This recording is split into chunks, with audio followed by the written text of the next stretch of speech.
어떻게 예상을 하십니까? 저희 야당 쪽 입장에서는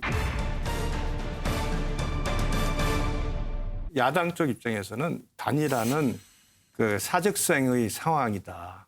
그건 단일화가 되지 않으면은 박영선 후보를 이기는 것이 현실적으로 불가능하다는 것은 공의 인식을 하고 있습니다. 단일화의 시기든지 단일화 방법 또 여론조사의 방법 이거 관련돼서는 결국 안철수 후보도 그렇고 저희 당 오세훈 후보도 마찬가지로 유리한 상황으로 이끌어가면서 단일화를 가져가야 된다는 것은 굉장히 중요하고요.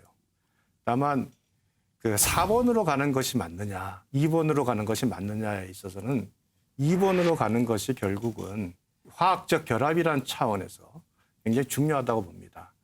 안철수 후보가 사실은 과거에도 뭐 국민의당 한번 해산하고 이럴 때 또는 창당하고 이럴 때 돈 문제 가지고 한번 시비 건 분들 있잖아요. 사업하신 분이기 때문에 금전적인 문제 이 부분에 대해서 굉장히 좀 그 확실하게 판단을 하시는 분으로 또 알려져 있거든요. 정치권에서. 근데 지금 국민의힘은 거의 국고보조금을 거의 받질 못해요.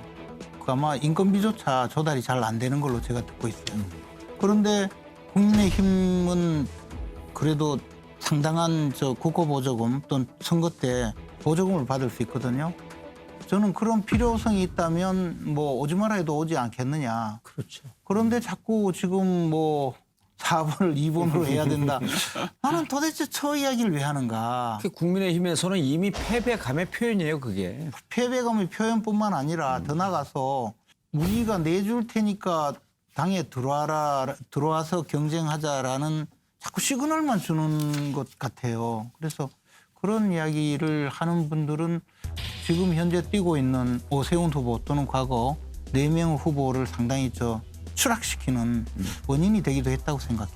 내부 문제에 대해서 제가 뭐라고 하는 게 참 거시기 합니다만 장제원 의원 생각해주는 척하면서 말하는 길로 자꾸만 보내야 돼요. 장제원 의원께서 그런 말씀하셨어요. 2번, 4번 논란이 참 유치찬란하다.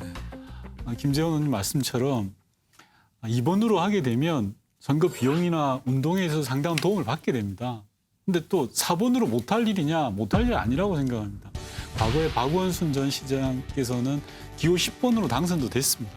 그렇기 때문에 그 자체가 논란을 벌이는 게 참 유치하다라는 말씀드리고 저는 본질적으로 단일화가 가능한 문제냐라는 문제에 대해서 한번 짚고 넘어가야 될 텐데요. 서로 상대의 패를 알고 있습니다. 안철수 후보와 오세훈 후보는 어떤 패를 가지고 있는지 다 알고 있습니다. 그렇기 때문에 죄송한 말씀입니다만 단일화는 대단히 어렵습니다. 2012년에 안철수 후보와의 단일화 경험을 그렇지. 보면 그때 현장에 있었었지. 제가 단일화 협상 현장에 있었는데 상대의 패를 안다는 건 단일화가 안 되는 겁니다. 어느 한쪽이 양보를 할 때만 가능하거든요. 근데 절대 양보 안 합니다. 양보할 수가 없죠. 일방의 양보라는 건. 그래서 대단히 어렵습니다. 그렇다고 하면 제가 뭐 단일화 안 된다 하지 마라 그렇게 말씀드리는 거 아니고요. 지금의 상황은 조금 다르죠.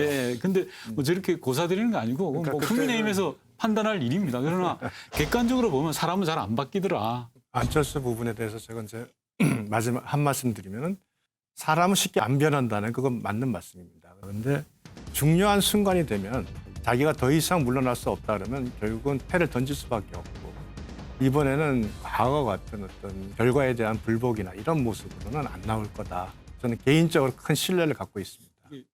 상대당을 걱정해 주는 것 같아서 좀 이상한데요. 걱정해주는 척하면서 안 좋은 방향으로 끌고 가려니까. 저는 안철수 후보나 오세훈 후보가 선택지가 없다고 생각해요. 이기는 그 이외에는. 생각해 보시면 두 분 모두가 패배를 생각할 수가 없어요. 정치에 있어서.